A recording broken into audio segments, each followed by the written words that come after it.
નમસ્તે વિદ્યાર્થી મિત્રો, સ્વાગત છે તમારું જ્યોતિ વિદ્યાલયમાં. હું સોનલ કેસિયા, ધોરણ 7 વિષય ગુજરાતી, પાઠ 13 ભમીએ ગુજરાતે દક્ષિણી અણી. તેના લેખક છે ચંદ્રવદનસિંહ મહેતા અને પ્રકાર છે પ્રવાસી. તો ઘણા બધા પ્રવાસ આપણે કર્યા હોય છે.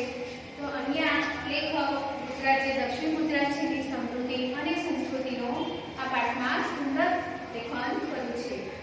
વિદ્યાર્થી મિત્રો, ચોપડી તમારે જોડે રાખવી પડશે. ખુશનુમા પ્રવાસ છે. આપણે સાગરકાંઠો નહીં છોડીએ. દરિયો અહીંયા પોતાનું ભારે ગુજરાતમાં ભરાવા ફાંફા મારે છે અને ઊંચે ખંભાત બાજુ ભોગે છે. દરિયા કિનારે જાય છે લેખક અને કહે છે તો અહીં ઉભરાટ અને આ નદીનો સાગર સંગમ પણ છે. ભીમપોર, ડુમસ અને ગજીપુરાની દીવાદાંડી, સૂર્યની પુત્રી તપતી નદી, તાપીનો મરોડદાર સાગર સંગમ. તો અહીં હેલિકોપ્ટર હોય તો જરા ઊંચે જઈને જોવાની ખૂબ જ મજા આવે. ઉપરથી હેલિકોપ્ટરથી જુઓ તમે તો વસ્તુ ખૂબ જ સુંદર દેખાય છે. અમદાવાદ મુંબઈ વચ્ચે દોડતા અથવા ભાવનગર જતા વિમાનમાં આ પડતું ભારે ચિત્રાત્મક લાગે છે. અમદાવાદથી જ્યારે તમે મુંબઈ જાઓ અને ભાવનગરથી પણ વિમાનમાં જ્યારે જાઓ ત્યારે આ બધા સ્થળ જે વચ્ચે આવે છે એ જોવા સુંદર લાગે છે. ક્યારેક જાઓ તો જરૂરથી જોજો. ભીમપોરના ખારવા કલાસી જગનું શું છે? તમારે એક પ્રશ્ન આવશે કે ભીમપોર શાના માટે મશહૂર છે? ખારવા કલાસી તો જગ અને કોના ખારવા કલાસી જગ મશહૂર છે? તમારે લખવાનું છે ભીમપોર. વરઘોડા દરિયા વચમાં ચાલે છે, અલગ મદદ બજાવે છે.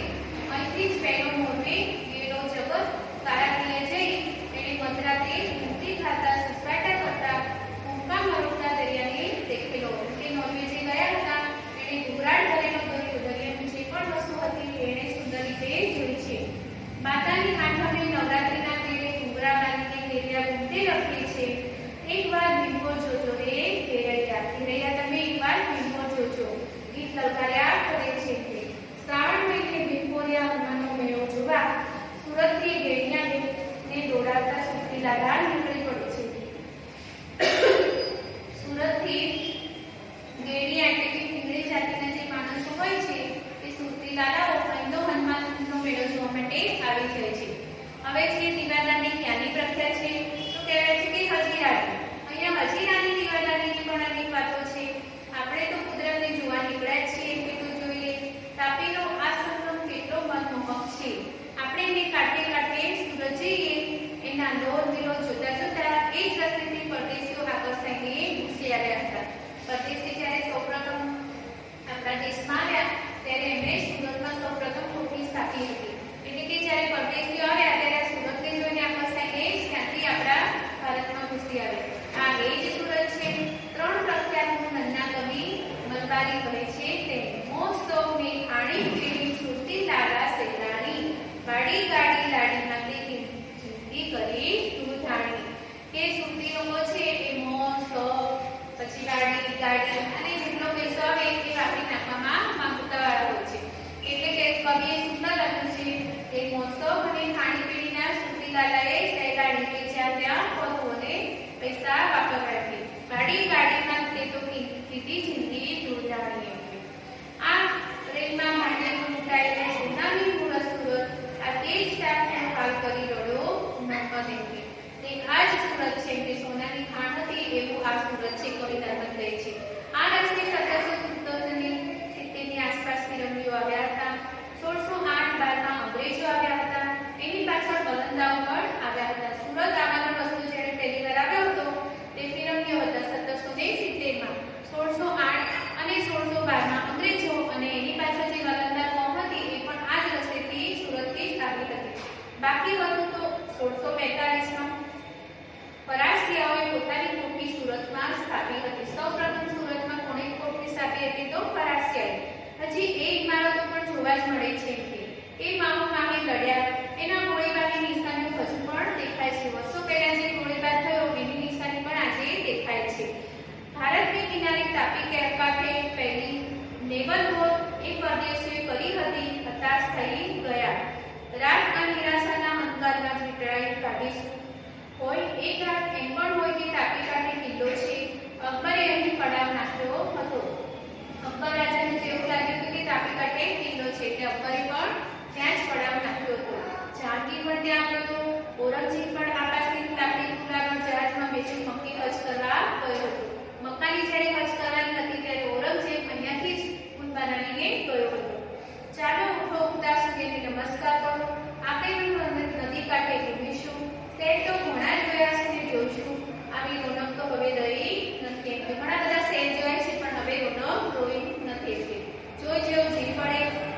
આવે જે તમારી જોડકામાં આવશે વિદ્યાર્થી મિત્રો. બસ અમે જાણતા જ હતા કે સુરત રેલપાટા ઉપર આવ્યું છે. તે શા માટે આટલું એ શહેર માટે લખ્યું? ભાઈ લખ્યું લખાઈ ગયું. એક ભાંગેલા તૂટેલા ભાગ માટે લખ્યું. એમાં આવડો બળાવો શા માટે? અહીં નદીમાં 1612 અને 1616 ની અંદર પહેલી દરિયાઈ લડાઈ થઈ હતી. એમાં પર્યવસુજ લડી હુઆ હતા. આપણે બાણે પાટની લડાઈ કેમ કે આપણા જ માટે પર્યવસુજ આવીને લડી ગયા હતા, જેમાં ડચ, અંગ્રેજ, ફરાસિયા, વલંદા બધા જ લડ્યા હતા. કઈ કઈ નાની લડી હતી તો ડચ છે, અંગ્રેજ છે, ફરાસિયા છે અને વલંદા કો. અને અંગ્રેજોએ ફૂટો બેસાડ્યો હતો. અંગ્રેજોએ પોતાનો પાયો જેમાં અંગ્રેજો જીત્યા એને પોતાનો ફૂટો બેસાડ્યો. ઉત્તરે ડબોલી અને સિંગાપુર જતા જતા થાય છે બપોર એમ કહે છે. પણ આપણે તો ડબોલીનો ઢોક્યો ટેકરો તો ચડીશું. હવે ડબોલીમાં શું જોવા જેવું છે? તો ઢોક્યો ટેકરો. અહીંયા કુરુક્ષેત્રનું મેદાન છે. શું માનવું? પાંડવોની ગુફા, ભીમની ગદા, કુરુક્ષેત્રનું મેદાન એ નામે તો ડગલે ને પગલે એકાદ કઈ જૂનું ખંડેર આવ્યું છે. અહીંયા જૂનામાં જૂનું જોવા મળે તો કુરુક્ષેત્રનું મેદાન છે, પછી છે પાંડવોની ગુફા છે, બરાબર. તો કંઈક ને કંઈક અહીંયા ભૂખ્યા ટેકરે જોવા મળે છે. સાંભળવા મળવામાં જ પણ આપણને માનવા ન માનવા માટે ક્યાં નિસ્બત છે કે તાપી નદીનો વળાંક કંઈક એવો છે કે જાણે નર્મદાની સાથે પડવા જવા માંગે છે. તાપી નદી અહીંયાથી ગળી જાય છે અને આપણને એવું લાગે છે કે હવે નર્મદા નદીને મળી જાય છે. આપણે હવે પૂર્વમાં સોનગઢની નજીકના જંગલમાં તો જઈએ જ હોય. આ ભાઈ તો ખરો જ નહીં. ચાલો તાપી નદીના કાંઠે ડાબે હાથે સાતપુડાની આરતી ખાવા માટે ત્યાં સુધી જાત જાતની વસ્તી, નદી સંગમ, તળાવો, જૂના બંધો, ખંડીઓ તો ખરા. હવે જ્યાં સોનગઢ જવાનું છે ત્યાં શું શું જોવું છે? તો છે કે નદી સંગમ છે, તળાવ છે, જૂના ખંડેર છે અને જૂના બંધો પણ છે. હેડ બાવન પર ઠેકાણે એવું આવ્યા જ કરશે. ધરમપુર પાસે હતા એમાં અહીં સોનગઢની આજુબાજુના ગામના નામના છેડે પાડા આવ્યા કરશે. વરપાડા, અમરપાડા. પણ આપણે તો ગામ નવીનું જઈશું. હવે ગામના નામ પણ એવા છે કે પાછળ તમારે પાડા લાગે તો કે છે વરપાડા, અમરપાડા. આ બધા ગામના નામ છે. નામ જોઈને જ કોઈ જઈશું. રસ્તો બરાબર નથી તે થઈ જશે, પણ સામી નજરે સાતપુડાના મીડિયા જોવાની કેવી મજા આવશે? સાતપુડાના જે જંગલો છે એ જોવાની પણ મજા આવશે. ચલો, પણ આપણે તો તોફાની નદી કેમનો રસ્તો જોઈ કમ્પ્લેક્સમાં જવું છે. હવે ત્યાંથી રાજપીપળાના ડુંગરોમાં પહોંચવું છે.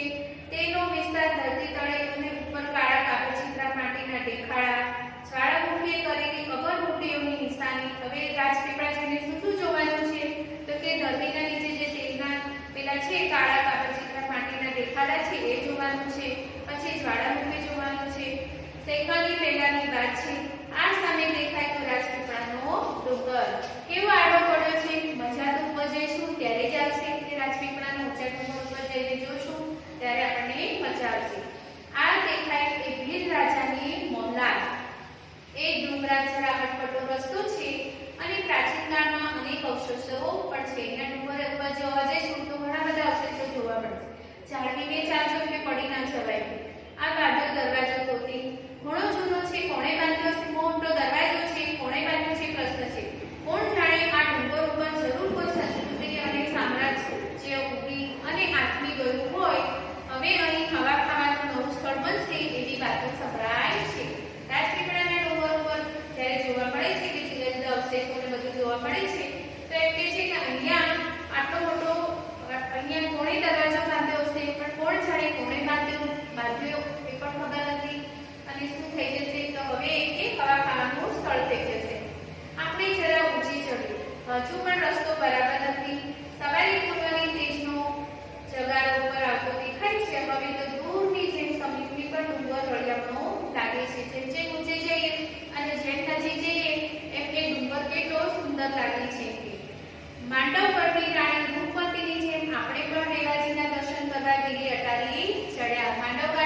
માંડવગઢની જે ઉતરાણી હતી ગીરી અટારી પર રેવાના દર્શન કરવા ચડતી હતી. એવી રીતે આપણે પણ ચડ્યા છીએ. વિઘ્ન કુંજે સાતપુડાની હારમાળાને અળગી રાખી નર્મદા મૈયા ગુજરાતની પરિક્રમા કેવા જાજરમાન છે કે આટલા બધા વિઘ્નો કૂદીને પણ નર્મદા મૈયા ગુજરાતમાં આવ્યા છે એ કેટલા મૂલ્યવાન છે. કદી ગોદી, કદી વિશાળ પટેલ, કદી ફરીદ ફાળે ગૌરવ મૈયા. આ નર્મદા મૈયા 950 કિલોમીટર